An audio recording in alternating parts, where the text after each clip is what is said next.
To our channel hi and mom official. ఎట్లున్నారు అందరు? మంచిగా ఉన్నారా? మేమైతే మంచిగా ఉన్నాం. ఇయ్యాలటి మనం వచ్చేది ఏంటంటే మటన్ చికెన్తో పోటీ పడే పన్నీర్ కర్రీ ఇంట్లోనే ఈజీగా దాబా స్టైల్లో ఎలా చేసుకోవాలో చూద్దాం. దానికోసం అయితే ముందుగా పన్నీర్ తీసుకొని చిన్న చిన్న ముక్కలు క్యూబ్స్ లాగా కట్ చేసుకోవాలి. తర్వాత అట్లనే కొన్ని మిరపకాయలు, ఉల్లిగడ్డలు కూడా చిన్న కట్ చేసుకోవాలి.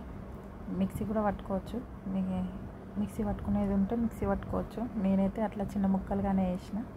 టమాటాలు కూడా చిన్న ముక్కలుగా కట్ చేసుకున్నా, అవి కూడా మిక్సీ పట్టుకునేవి ఉంటే మిక్సీ పట్టుకోవచ్చు.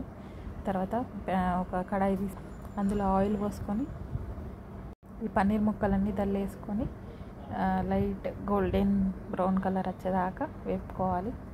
ఇట్లా నేను వీడియోలో చూపించిన విధంగా అనుకుంటే కొంచెం కింద అతుక్కోకుండా మంచిగా ఏగుతాయి. ఒక సగం ఏగిన తర్వాత ఉప్పు, కారం, మసాలా అన్నీ వేసుకొని మంచిగా గోల్డెన్ బ్రౌన్ కలర్ వచ్చేదాకా వేయించుకోవాలి. ఏంటంటే ఈ ఉప్పు, కారం, మసాలా అంతా వీటికి పట్టేదాకా వేయించుకోవాలి.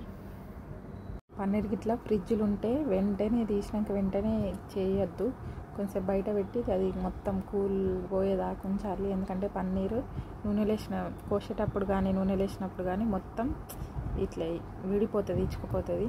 ఇప్పుడు నేను వీడియోలో చూపించిన విధంగా ఎర్రగా అయ్యేదాకా వేపుకొని తర్వాత అదే ప్యాన్లో ఇంకొంచెం ఆయిల్ పోసుకొని బగారా మసాలాలు ఉంటాయి కదా అవి వేసుకోవాలి.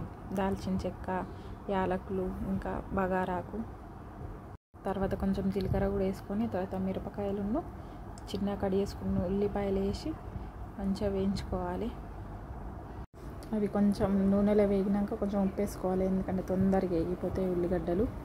తర్వాత అల్లం వెల్లిపాయ పేస్ట్ కూడా వేసుకొని మంచిగా పచ్చివాసన పోయేదాకా వేయించుకోవాలి.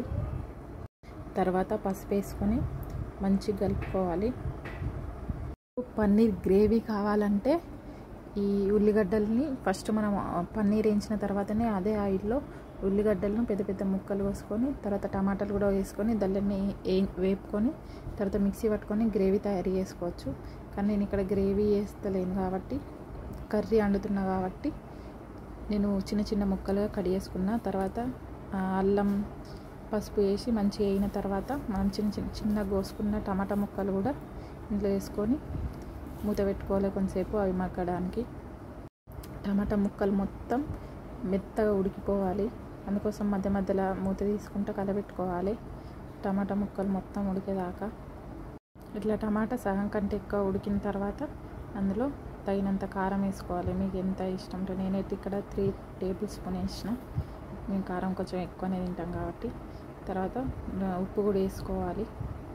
ఇక మంచిగా కలుపుకొని మళ్ళీ మూత పెట్టుకొని ఒక 5 మినిట్స్ దాకా టమాటా మొత్తం ఉడికేదాకా ఉడికించుకొని తర్వాత మసాలా కూడా వేసుకోవాలి. నేను టేస్ట్ కోసం కొంచెం చికెన్ మసాలా కూడా ఇందులో యూజ్ చేసిన, మీరు కూడా ట్రై చేయండి, మంచిగా ఉంటుంది టేస్ట్. కొంచెం చికెన్ మసాలా వేసుకొని ఇక మొత్తం ఉడికేదాకా అవి మసాలాలు అంతా టమాటాకు పట్టి ఉడికేదాకా కొంతసేపు మూత పెట్టేసిన. టమాటా మొత్తం ఉడికినాక అందులో కొంచెం పుల్లటి పెరుగు కాదు కమ్మటి పెరుగు తీసుకోవాలి.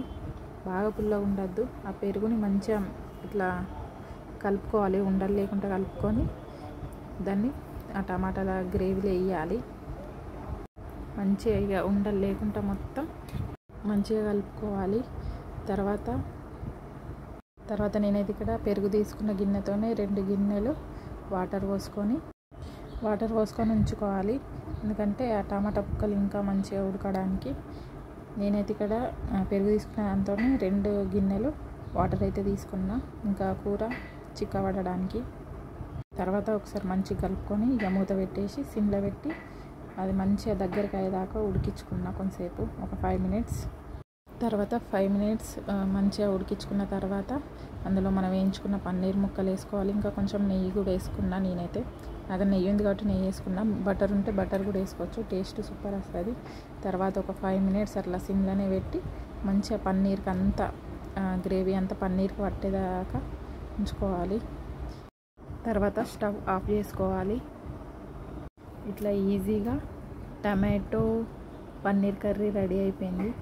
టేస్ట్ కూడా సూపర్ ఉంటుంది, అన్నంలకు కానీ చపాతీలకు కానీ తినచ్చు. మీకు పన్నీర్ గ్రేవీ కర్రీ కావాలంటే ఈ వీడియో కింద లింక్లో ఆ వీడియో లింక్ ఇచ్చాను, చూసేయండి. ఎలా ఉందో ట్రై చేసి కామెంట్ చేయండి. Thank you for watching this video. ఎలా వచ్చిందో కామెంట్ చేయడం మాత్రం మర్చిపోకండి. Thank you for watching and don't forget to click the bell icon. అట్లా బెల్ ఐకాన్ క్లిక్ చేసుకుంటేనే నేను ఎప్పుడు వీడియో పెట్టినా మీకు నోటిఫికేషన్ వస్తుంది. వీడియో చూస్తున్నారు కానీ లైక్ చేస్తలేరు. ప్లీజ్ లైక్ కూడా చేయండి. మీరు లైక్ చేస్తేనే నా వీడియో ఇంకొంతమందికి సజెస్ట్ అవుతుంది. Thank you for watching. Bye bye.